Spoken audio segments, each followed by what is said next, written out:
요즘 제가 폭삭 속았수다라는 넷플릭스 드라마를 열심히 보고 있습니다. 많은 분들이 그 폭삭 속았수다라는 그 드라마 이야기를 하고 심지어 목사님들도 많이 그 드라마를 이야기해서 제가 요즘 열심히 보고 있는데요.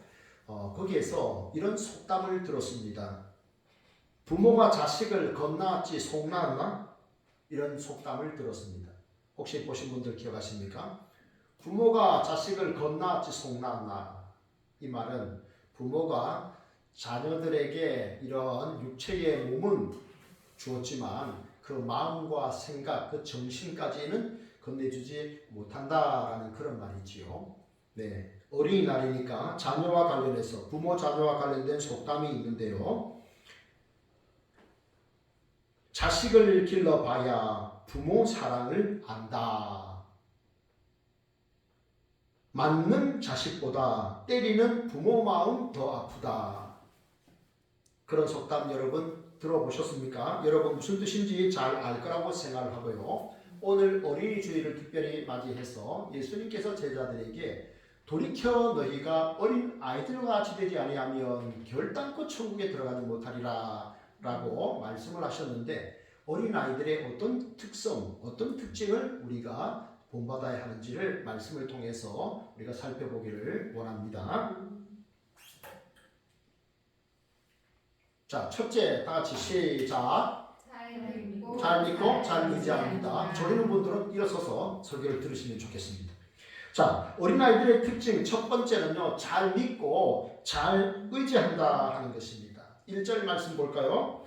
그때에 제자들이 예수께 나와 이르되 천국에서는 누가 크니까?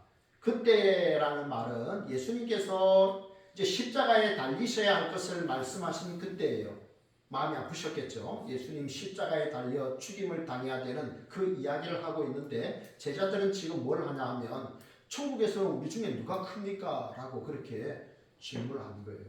예수님은 십자가의 그 순환, 그 죽으심, 그 고통, 이 제자들을 위해서, 인류를 위해서 예수님 이제 십자가 지셔야 되는 그 고통을 이야기하는 그때에 제자들의 생각은 딴 데가 있다 하는 것입니다.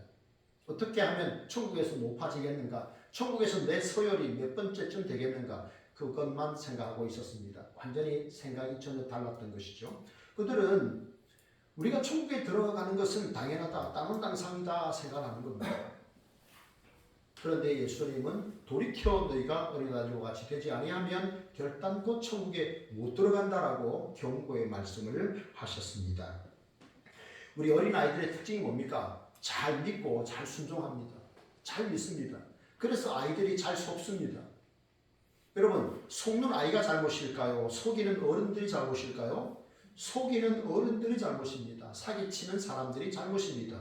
그 다음에는 속는 사람의 책임입니다. 어린아이들은요, 잘 듣고 잘 믿어요. 절대적으로 의지하죠. 그리고 따라갑니다. 이런 자세로 우리가 주님을 믿고 주님을 의지하고 주의 말씀을 듣고 우리가 그 말씀에 순종할 때 하나님이 놀라운 일들을 우리를 통하여 이루어 가실 줄 믿습니다. 여러분, 우리가 어떻게 구원을 얻느냐? 믿음 때문에 구원을 받는데 누굴 믿느냐 하는 것입니다. 믿음에는 믿음의 내용과 대상이 굉장히 중요합니다. 우리가 누굴 믿습니까? 성부와 성자와 성령 삼위일체 하나님을 믿지요. 하나님을 믿습니다. 하나님만이 우리의 믿음의 대상이시고 우리의 소망의 대상이시고 하나님만이 우리의 영원한 기업이 되십니다. 부모는 자녀를 믿을 수가 없어요. 자녀도 부모를 믿을 수가 없어요. 하나님이 한순간에 가족으로 묶어주셨어요. 그러나 영원히 부모가 자녀의, 자녀가 부모의 기업이 될 수가 없습니다. 영원한 기업이 될 수가 없어요. 영원한 기업은 하나님뿐이십니다. 하나님 나라만이 우리의 영원한 기업이에요. 우리가 지난 주일에 그 말씀을 살펴봤잖아요. 그죠? 하나님만이 우리의 영원한 기업이 되시기 때문에 우리가 하나님을 소망해야 됩니다. 그것이었잖아요. 그렇습니다. 우리가 하나님을 믿는 믿음이 있어야 구원을 얻고 천국을 상속받게 되죠. 그러면 어떻게 믿음이 생기느냐 하는 것입니다. 어떻게 하면 믿음이 생길까요? 믿음은 어떻게 생깁니까? 들으면서 합니다. 믿음은 들음에서 나며 들음은 그리스도의 말씀으로 말미암았느니라라고 하거든요. 우리가 믿음이 생기는 것은 성경을 읽고 하나님을 믿어야 돼요. 성경을 읽고 하나님의 말씀을 들을 때 믿음이 생기는 거예요. 그죠? 단순합니다. 하나님의 말씀을 우리가 읽고 들어야 믿음이 생기는 거예요. 그래야 자라는 것입니다. 그 말씀을 우리가 읽지 않고 듣지 못하면 믿음이 자랄 수가 없게 되는 것이죠. 여러분, 새 중에 제비를 여러분 좀 보셨습니까? 우리 하은이는 제비 본 적 있나요? 아, 있어요? 네, 목사님은 어렸을 적에 이 제비를 굉장히 많이 봤습니다. 많은 집에 처마 밑에 제비가 집을 지었어요. 그런데 사람들이 여러분 참새 먹습니까? 안 먹습니까? 참새 먹죠. 꼭 먹습니까? 안 먹습니까? 꼭 먹습니다. 여러분, 그런데 여러분 제비는 먹습니까? 안 먹습니까? 제비는 안 먹죠. 아, 놀랍죠, 그죠? 다 먹습니다. 새, 심지어 좋다고 하는 그 까마귀도 먹습니다. 그런데 여러분, 자기 집에 저 처마 밑에 집을 짓고 사람은 저 제비는 사람들이 안 먹습니다. 아무리 배가 고파도 저 제비는 안 먹습니다. 제비는요, 쉽게 사람이 그냥 저 밑에 처마 밑에 집을 지었기 때문에 그냥 빗자루 가지고 탁 털어가지고 그냥 저 제비 잡아 먹을 수 있어요. 배고프면. 그런데 제비는 먹지 않습니다. 자기를 의지하고 자기를 믿고 자기 집 처마에 이렇게 집을 지었기 때문에 저 제비를 먹지는 않아요. 여러분, 하나님이 우리가 어렵고 힘들 때 하나님을 찾아가서 하나님께 기도하는데 하나님이 우리를 잡아 잡수시겠습니까? 우리가 하나님께 기도하는데 하나님 의지하는데 하나님 잡아 잡수시겠습니까? 아닙니다. 사람도 제비를 이렇게 나름 보살펴 주려고 하잖아요. 그죠? 네, 하나님이 그렇습니다. 하나님을 의지하는 사람들, 하나님 믿고 순종하는 사람들이 성도예요. 우리가 그렇게 살면 하나님이 우리를 책임져 주실 줄로 믿습니다. 여러분, 사노라면 참 어려움도 겪죠. 슬픈 일도 겪습니다. 마음 아픈 일도 겪습니다. 그런데 그럴 때마다 여러분 원망하고 불평만 하지 마시고요. 이렇게 생각하십시오. 하나님을 사랑하는 자, 곧 그 뜻대로 부르심을 입은 자들에게는 모든 것이 합력하여 선을 이룬다. 여러분 보세요. 창세기에 요셉 보세요. 17살에 형들이 시기에서 종으로 팔려왔잖아요. 그죠? 종살이 11년, 감옥살이 2년, 억울하게 13년의 세월을 보냈습니다. 그런데 그가 30이 되었을 때 그가 꿈에서 자라는 그 일로 인해서 애굽의 총리가 됩니다. 그 당시에 고대 근동의 최고 강대국은 이집트였습니다. 그런데 그 나라의 왕 다음 가는 그런 권력자가 된 거예요. 왕이 그렇게 말했어요. 내가 너보다 높은 것은 자리뿐이다라고 했어요. 자리. 그냥 왕이라고 한 자리만 내가 너보다 높다라고 했어요. 요셉의 그 험난했던 그 총리의 가정 총리의 생활이 애굽이라고 하는 거대한 나라를 다스리는 총리 대신에 일을 하게 만든 거예요. 그죠? 하나님 왜 이렇게 나에게 꿈을 주셨는데 형들의 몇 단이 고개를 숙이게 하셨는데 왜 내가 이렇게 종살이에 힘들게 하고 있습니까? 나중에 억울하게 이렇게 감옥살이 하고 있습니까? 불평하고 원망한 것이 아니라 그는 묵묵히 그 일을 감당해낸 거예요. 합력하여 하나님은 하나님을 사랑하는 백성들을 통해서 하나님의 일들을 이루실 줄 여러분 믿으시기 바랍니다. 네. 그리고 여러분 우리는요 하나님 앞에 기도하셔야 돼요. 어렵고 힘든 일이 있을 때 여러분 그때 좌절하지 마시고 낭망하지 마시고 하나님께 기도하십시오. 아무 띠 염려하지 말고 다만 모든 일에 기도와 간구로 너희 구할 것을 감사함으로 하나님께 아뢰라. 그리하면 모든 지각에 뛰어난 하나님의 평강이 그리스도 예수 안에서 너희의 마음과 생각을 지키시리라. 아멘. 여러분 우리는요 먼저 하나님 앞에 기도하기 전에 먼저 중요한 것은 말씀에 순종하는 생활이에요. 말씀에 순종하는 생활을 하고 그리고 힘들고 어려울 때 하나님 앞에 기도하는 겁니다. 그런데 여러분 힘들고 어려울 때는 누구나 기도하기 쉬워요. 그죠? 내가 힘드니까 내가 고통스러우니까 하나님께 기도하기 쉬워요. 그렇기 때문에 여러분 신앙인들은 평상시에 여러분 이렇게 하나님의 말씀 그리고 기도에 힘쓰시길 바랍니다. 평상시에 우리가 전쟁을 잘 대비해 놓으면 북한이 우리나라를 쳐들어올 수 없잖아요. 그죠? 평상시에 우리가 전쟁에 대한 대비가 없으면 무기나 군사나 모든 것에 그런 준비가 없으면 북한이 우리를 쉽게 공격할 수 있죠. 그런데 평상시에 준비를 해놓으면 그렇지 못한 거예요. 여러분 평상시에 늘 하나님의 말씀과 기도로 우리가 살아야 되겠습니다. 히브리서 11장 6장은 말씀합니다. 믿음이 없이는 하나님을 기쁘시게 하지 못하나니 하나님께 나아가는 자는 반드시 그가 계신 것과 또한 그가 자기를 찾는 이들에게 상 주시는 이심을 믿어야 할지니라. 여러분 믿으시길 바랍니다. 네, 하나님이 계시고 하나님을 찾는 자들에게 하나님께서 상을 주신다. 네, 그렇게 확신하시길 바랍니다. 예수님께서 말씀하셨습니다. 공중 나는 새를 보라, 들의 백합화를 보라. 그들이 길쌈도 아니하고 수고도 아니하는데 그들도 내가 다 먹이는데 하물며 너희일까 보냐 믿음이 작은 자들아 말씀하십니다. 여러분 저 공중에 나는 새도 하나님 제비도 하나님께서 다 먹이시는데 하물며 너희일까 보냐, 하물며 하나님의 자녀들인 너희일까 보냐. 하나님께서 우리를 이토록 사랑하신 줄 믿습니다. 룻기 2장 12절에 보면요, 이제 룻이 보아스라는 남자랑 대화하는 장면이 나옵니다. 룻의 시어머니 나오미는요, 베들레헴에서 아주 유복하게 자랐던 사람이에요. 부자였어요. 그런데 흉년이 드니까 모압이라고 하는 나라로 이민을 간 거예요. 이민 가기 쉽지 않잖아요. 이민 가는 사람들 괜찮은 사람들이에요. 거기서 살다가 남편도 잃고 아들도 다 잃고 이 두 번째 이 며느리하고 돌아온 거예요. 근데 이 며느리가 어머니를 이제 복양하기 위해서 밭에 나가서 일을 하는데 그날 보아스라는 남자를 만났어요. 그런데 보아스가 룻에게 이렇게 축복을 합니다.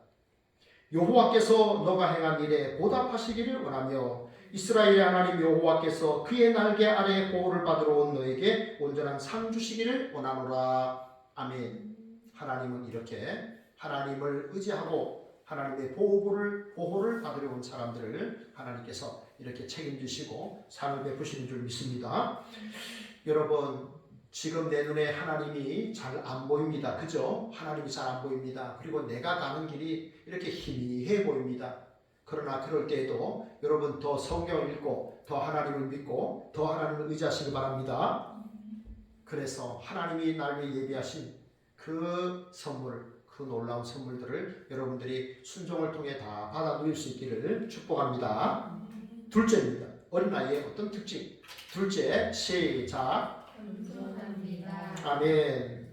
4절에 보면 천국에서는 누가 크니까 라고 하는데 예수님께서 이 어린아이와 같이 자기를 낮추는 사람이 천국에서 큰 자라 말씀했습니다. 여러분 어른들은요 자기를 과시하려고 합니다. 그죠? 자기를 과시하려고 하고요 교묘한 수단과 방법을 다 사용합니다. 그래서 자기가 이득을 취하려고 하고 자기가 높아지려고 합니다. 그런데 어린아이들은 그렇지 않아요. 그냥 삶 자체가 교만이 뭔지도 모르고 겸손이 뭔지도 모르지만 그냥 삶 자체가 겸손합니다. 이게 어린아이들의 특징이지요. 네, 이것을 본받기를 주님은 원하셨던 겁니다. 여러분 생각해 보세요. 예수님은 하나님의 아들이셨습니다. 그런데 빌립보서 2장 5절에 보면요 이렇게 말씀합니다. 그는 근본 하나님과 본체시나 하나님과 동등됨을 취할 것으로 여기지 아니하시고 오히려 자기를 비워 종의 형체를 가지사 사람의 모양으로 나타나셨으며 죽기까지 복종하셨으니 곧 십자가에 죽으시니라. 하나님의 아들께서 사람의 모습으로 이 땅에 오셔서 십자가에서 죽기까지 하셨어요. 하나님의 아들 예수님이 사람의 몸을 입고 온 것이 겸손이에요. 그분이 십자가에서 죽기까지 하셨어요. 이게 겸손의 극치입니다. 이보다 더 큰 겸손이 있겠습니까? 그런 예수님을 성부 하나님은 지극히 높여주셨죠. 모든 무릎으로 예수의 이름에 예수의 발 앞에 꿇게 하셨습니다. 모든 이름으로 예수 그리스도를 출하신하여 하나님께 영광을 돌리게 하셨습니다. 여러분 기독교의 가장 큰 덕목이 뭡니까? 겸손이에요. 겸손. 여러분 사람이나 공동체나 다 문제가 생기는 게 뭡니까? 내가 높아지려고 하니까 내가 내 이름을 내려고 하니까 문제가 생기는 거예요. 공동체가 어려움을 겪는 거예요. 내가 높아지려고 하니까 그렇습니다. 여러분 주중에 공동체 성경 읽기를 여러분 부지런히 하셨습니까? 주중에 공동체 성경 읽기에 주로 등장하는 한 왕이 있었죠. 누굴까요? 솔로몬입니다. 도레미파솔 솔로몬이에요. 자, 솔로몬이 어떤 사람입니까? 아주 겸손하고 지혜의 왕이었잖아요. 그죠? 그가 하나님 앞에 1000번제를 드리고 난 다음에 하나님이 꿈에 나타나셔서 내가 너에게 무엇을 줄까? 라고 하니까 하나님이 물으셨을 때 지혜를 주십시오. 분별력을 주십시오. 라고 했어요. 자, 그랬던 왕입니다. 참 하나님께서 복 주셨죠. 그런데 그가 점점 후반으로 갈수록 어떻게 합니까? 애굽의 바로의 딸을 아내로 맞이합니다. 모압의 여인을 아내로 맞이합니다. 그러면서요 처와 척이 앞서서 1000명이에요. 솔로몬의 이 여자가 1000명이에요. 아내가 1000명이에요. 여러분 백제 의자왕이 3000궁녀를 거느렸다고 하는데 거기에 대해서 이것이 진실이 아니다 이렇게 말하는 그런 역사가들도 있어요. 그런데 이 솔로몬이 1000명의 여인을 거느렸어요. 그런 가운데 그 이방의 여인들이 모셔왔던 그 이방의 신상들을 섬기기 시작하는 거예요. 그러니까 왕이 하나님을 떠나고 이방의 신상을 섬기니까 결국 어떻게 됩니까? 나라가 망하고 맙니다. 나라가 쪼개지는 거예요. 하나님이 솔로몬에게 나타나셔서 경고를 하셨어요. 여호와께서 일찍이 2번이나 그에게 나타나시고 이 일에 대하여 명령하사 다른 신을 따르지 말라 하셨으나 그가 여호와의 명령을 지키지 않았으므로 하나님이 찾아오셔서 경고하셨어요. 우상을 숭배하지 말아라. 2번이나 경고를 하셨는데도 그가 여호와의 명령을 지키지 않았다라고 성경이 말씀하고 있습니다. 결국 하나님을 의지하고 이렇게 승승 이렇게 장구했던 그러한 왕이 절대 권력을 갖게 되니까요. 어떻게 됩니까? 절대 권력은 어떻게 된다? 절대 부패한다. 요즘 자주 그런 말 듣죠? 유튜브나 이런 데서 절대 권력은 절대 부패한다. 그래서 우리나라도 입법, 사법, 행정부가 삼권 분립이 견고하게 되어 있어야 되잖아요. 네, 그렇습니다. 절대 권력은 절대 부패한다. 솔로몬이 너무 많은 권력을 갖고 그를 대적할 만한 이런 그런 사람이 없고 하다 보니까 그가 하나님 앞에 범죄해서 하나님을 배신하고 하나님을 떠납니다. 우상을 섬깁니다. 그래서 다윗의 아들 솔로몬 때에는 나라가 쪼개지지 않았는데 솔로몬의 아들 르호보암 때 나라가 쪼개지고 말았습니다. 이게 하나님을 떠나고 우상을 숭배한 결과입니다. 여러분 저 북한을 보십시오. 북한에 지금 이렇게 김일성이 김정일이 이 우상을 크게 만들어 놓은 그 만수대 거기가 여러분 북한의 교회였습니다. 북한의 교회 땅이었습니다. 평양에 부흥 운동이 일어났던 그 교회였습니다. 그 교회를 털을 허물고 거기다가 그렇게 김일성이와 김정일이 그 우상을 크게 그렇게 붙여놓고 숭배하게 만들었습니다. 하나님을 떠난 개인이나 민족이 이렇게 망한다는 것을 우리는 북한을 보면 쉽게 알 수가 있습니다. 여러분 사람이 성공했을 때가 문제입니다. 성공했을 때가 문제입니다. 성공했을 때 교만해지기 쉽고 교만하면서 패망하게 되는 것입니다. 여러분 저를 한번 따라 하시겠습니다. 나의 나된 것은 다 하나님의 은혜입니다. 나의 나된 것은 다 하나님의 은혜입니다. 아멘. 여러분이 뭔가 우쭐대고 싶을 때, 뭔가 좀 과시하고 싶을 때, 여러분, 그럴 때 여러분 고백하십시오.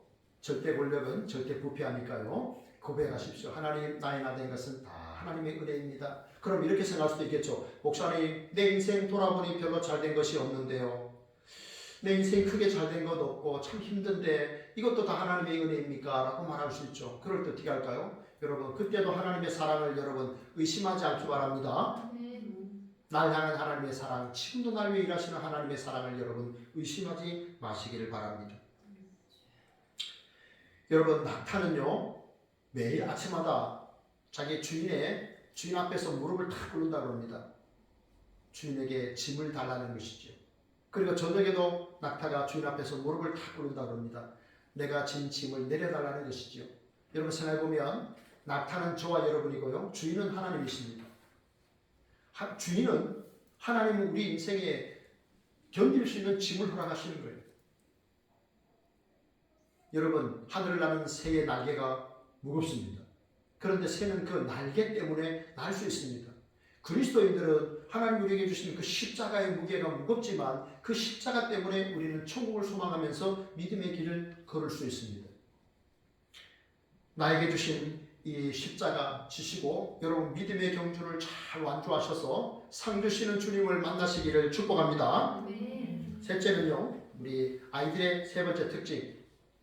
시작. 존귀합니다. 아멘. 5절에 보면 누구든지 내 이름으로 이런 어린아이 하나를 영접하면 곧 나를 영접함이라 그랬습니다. 이건 아주 파격적인 모습이에요. 자, 예수님 오병이어를 행하셨을 때 보면요, 여러분 거기 성경은 이렇게 기록합니다. 먹은 사람은 여자와 어린이 외에 5,000명이나 되었더라. 여자와 어린이는 이 수에 포함이 안 된 거예요. 그죠? 이런 시대입니다. 그런데 예수님께서 뭐라고 말씀하셨습니까? 이 어린 아이 하나를 영접하면 곧 나를 영접하는 것이다. 파격적인 말씀이죠. 그죠? 이 어린 아이의 가치가 얼마나 존귀한 가치냐? 나의 가치다라는 것입니다. 나 예수의 가치다. 이렇게 말씀하셨습니다. 존귀한 사람들입니다. 여러분, 저기 여러분이 보시는 저 사진은요, 우리가 숭실대학교 이제 우리가 저기에 기독교 박물관에 갔을 때 찍은 사진입니다. 우리 승찬이, 은찬이, 하은이, 그리고 우리 또 최지영 집사님, 그리고 교사들 함께 우리가 갔는데요. 참 즐거운 시간이었습니다. 여러분, 한 영혼 한 영혼 얼마나 귀합니까? 여러분, 우리 교회에 이렇게 우리 아이들이 있다는 것이 얼마나 기쁘고 감사합니까? 그렇죠. 그래서 너무너무 귀한 아이들이잖아요. 그래서 하나님께서 이 아이들을 통해서 믿음 주시고 지혜 주시고 건강 주셔서 놀라운 또 하나님의 사람들로 잘 자라갈 수 있도록 여러분 생각날 때마다 여러분 자주 많이 기도해 주시기를 바랍니다. 여러분, 내가 얼마나 존귀한 사람인가 여러분 잘 모르시겠거든요. 자주 교회에 나오셔서 저 십자가를 바라보시기 바랍니다. 하나님께서 우리를요, 하나님의 아들의 몸값으로, 하나님의 아들로 생명값으로 우리를 사셨어요. 우리가 그 정도의 가치가 있는 사람들이에요. 아셨죠? 여러분, 내가 나를 100원짜리로 보는데 다른 사람이 나를 1000원짜리로 볼 수 있겠습니까? 아닙니다, 여러분. 나의 가치가 예수님의 가치라는 것을 여러분 꼭 믿으시고 주님을 바라보시면서 나의 가치를 여러분 생각하십시오. 세상 사람들은요, 그 사람의 직장, 그 사람의 연봉, 그 사람의 출신 학교, 뭐 이런 것으로 가치를 매깁니다. 그러나 하나님은 예수 그리스도를 통해서 십자가를 통해서 우리를 하나님께서 그 존귀한 가치를 부여하신 줄 여러분 믿으시기를 바랍니다. 예수님께서 말씀하셨습니다.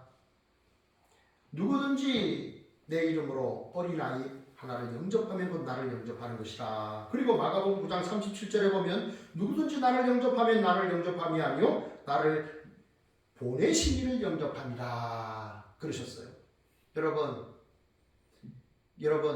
여러분 주위에 참 어렵고 힘들게 사시는 분들 계시죠? 자세히 보면 보입니다. 빨리 지나가면 자동차를 몰고 빨리 지나가면 사물이 잘 안 보이는데 걸어가면요 많은 게 보여요. 우리가 천천히 걸어가면요 그런 분들이 우리 눈에 보입니다. 그럴 때 주님의 이름으로 여러분 축복해 주시기 바랍니다. 한번 대접해 주시기 바랍니다. 뭐 가능하다면 좀 시간 투자해서 식사도 한번 대접하시고 그러시면 좋겠어요. 네, 저와 여러분이 그렇게 하면 좋겠어요. 자, 여러분 성경에 보면 창세기 18장에 아브라함이 하나님을 대접하는 장면이 나와요. 아브라함이 있는데 어느 날 보니까 자기 집 건너편에 나그네 3명이 쉬고 있는 거예요. 그래서 아브라함이 그들을 초대를 합니다. 자기 집에 초대해가지고 고기를 잡고 이렇게 잘 대접을 해요. 그런데 그 3 나그네 중에 2은 천사였고 한 분은 하나님이셨어요. 하나님이 사람의 몸을 입고 오신 거예요. 잘 대접을 했어요. 그때 또 하나님 말씀하시는 거죠. 내년 이맘때 사라가 아들을 낳으리라. 사라가 뒤에 있다가 듣고 있다가 아니 내가 경수가 다 끊어졌는데 무슨 아들이야 웃었어요. 그러니까 하나님께서 그 아들을 이름을 이삭이라 하라. 이삭. 그 말은 히브리어로 웃음이라는 뜻이에요. 사라가 웃었잖아요. 네가 내년에 아들을 낳을 것이다. 아니 내가 이제 안 되는데 어떻게 아들을 낳아요? 웃었어요. 하나님께서 말씀하신 대로 아들을 낳았잖아요. 이삭. 그리고 또 어디로 가시냐라고 하는 말 속에 소돔과 고모라 성을 멸망시키러 간다라고 하니까 아브라함이 자기 조카 롯이 생각난 거예요. 그래서 성경에 보면 하나님께서 소돔 성을 멸하실 때에 아브라함을 생각하사 롯을 건져냈다고 하셨거든요. 네, 그래요. 아브라함이 시작이 아브라함이 나그네를 잘 대접한 거예요. 그래서 아들을 얻게 되고 자기 조카가 살아나잖아요. 이렇게 여러분 연약해 보이고 힘들게 보이고 그냥 지나가는 나그네 그냥 보내면 그만인데 우리가 그렇게 친절을 베풀고 자비를 베풀 때 하나님께서 또 놀라운 복을 주실 줄 믿습니다. 제가 5월 달에 기도 달력에 기도 제목을 냈는데요. 4번째가 뭐냐면 축복하는 사회생활이에요. 목사도 사람들 만나잖아요. 그죠? 이웃을 만나잖아요. 그러니까 그분들 축복하는 거예요. 저와 여러분 모두가 연약한 이웃들 잘 대접하시고 섬기셔서 하나님을 만나는 하나님의 복을 받는 그러한 삶을 살아갈 수 있기를 축복합니다. 마지막으로 4째입니다. 자, 어린이는 다 같이요. 시작. 구원의 대상입니다. 아멘. 마태복음 18장 읽지 않았지만 14절에 보면 이와 같이 이 작은 자 중에 하나라도 잃는 것은 하늘에 계신 너희 아버지 뜻이 아니니라 그랬어요. 이 어린아이의 가치는 예수님의 가치잖아요. 그죠? 이 어린아이 하나를 영접하는 것이고 나를 영접하는 것이라 그랬잖아요. 그러니까 이 아이의 이 몸값은 예수님의 몸값이라는 거예요. 그렇게 존귀한 자들이라는 거예요. 그리고 예수님은 이 아이 중에 하나라도 잃는 것은 하나님의 뜻이 아니다. 이 아이들이 구원받은 하나님의 백성으로 잘 자라갈 수 있도록 우리가 보호해야 됩니다. 우리가 이끌어줘야 됩니다. 날 때부터 어른으로 태어난 사람은 아무도 없습니다. 저에게는 자녀가 셋이 있는데요. 다 한 3점 몇 킬로씩 이렇게 태어났어요. 그런데 이제 자랐잖아요. 자라서 이렇게 성인이 되었잖아요. 그죠? 태어날 때부터 성인으로 태어나는 사람은 아무도 없거든요. 태어날 때는 정말 간단하게도 태어나는데 자라는 것입니다. 이 아이들이 구원의 대상입니다. 여러분, 어떤 사람이 신앙생활 했을 때 언제부터 신앙생활 했습니까? 라고 하면요. 60대부터 했습니다. 70대부터 했습니다. 그런 사람은 참 드물어요. 어려서부터 했습니다. 어려서부터 주일학교에 나갔습니다. 모태신앙인입니다. 청년의 때 예수 믿었습니다. 이런 그 비율이 월등히 높습니다. 이거 통계로 나타난 거잖아요. 이야기도 했죠, 제가. 그렇습니다. 그래서 우리가 자녀들, 어린 자녀들이 정말 신앙 안에 잘 자라도록 부모가 이 해야 될 역할 중에 가장 중요한 역할이에요. 여러분, 시멘트 굽기 전에 있잖아요. 시멘트 굽기 전에 발로 밟지 마세요. 그런 거 보셨죠? 그런데 시멘트가 잘 굳고 나면요, 거기에 자동차가 지나가도 사람 수백 명이 지나가도 그 시멘트가 끄떡없어요. 그런데 시멘트가 굳기 전에 새가 와서 거기에 탁 앉아버려요.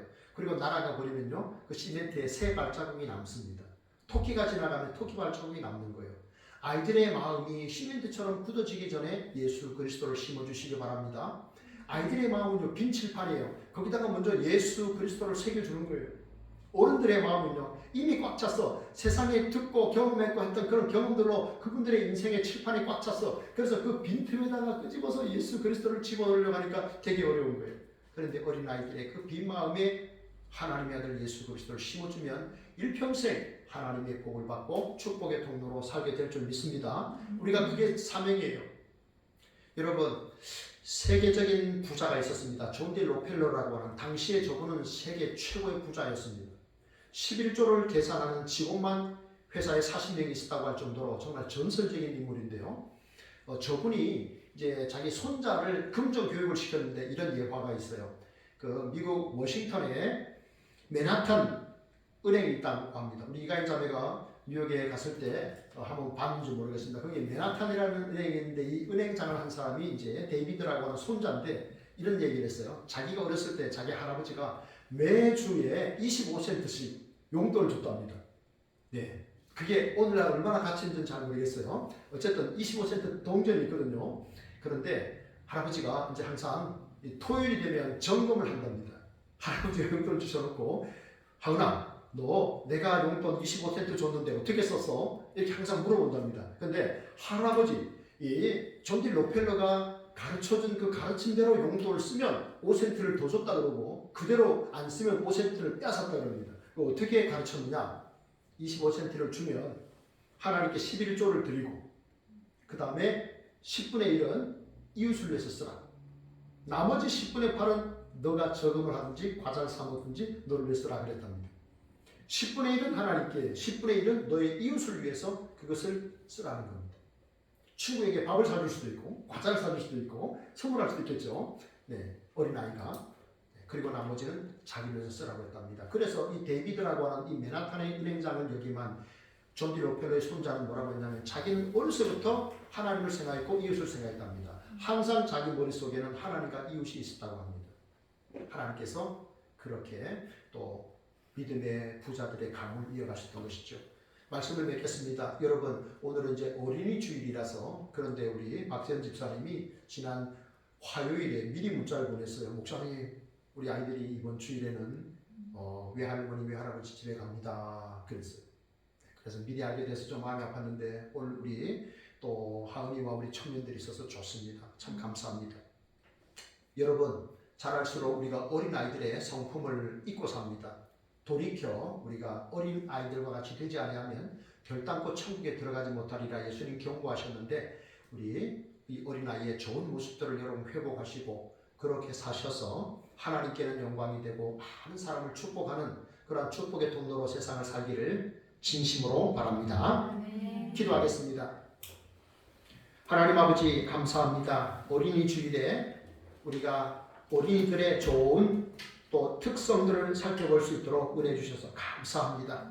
주님을 믿고 또 의지하며 살아가는 저희들이 되게 하여 주시고 하나님 아버지 우리가 이 땅을 살아가는 동안에 온전히 우리 어린아이들의 좋은 모습들을 잘 회복해서 하나님 존귀한 우리 하나님의 백성답게 하나님께는 영광을 돌리고 이웃을 축복하며 하나님의 말씀에 순종하여 복을 받고 그 복을 많이 나눠주며 살아가는 우리의 삶이 되도록 인도하여 주옵소서. 우리 교회에 하나님 우리 하은이 하나님 은혜 가운데 잘 자라게 하시며 감사합니다. 우리 하은이와 하늘이 요한이 승찬이 연찬이 모두 다 하나님 은혜 안에서 지혜롭게 믿음 안에 건강하게 잘 자라갈 수 있도록 하나님 붙드시고 은혜 내려 주옵소서. 감사드리며 예수님 이름으로 기도합니다. 아멘.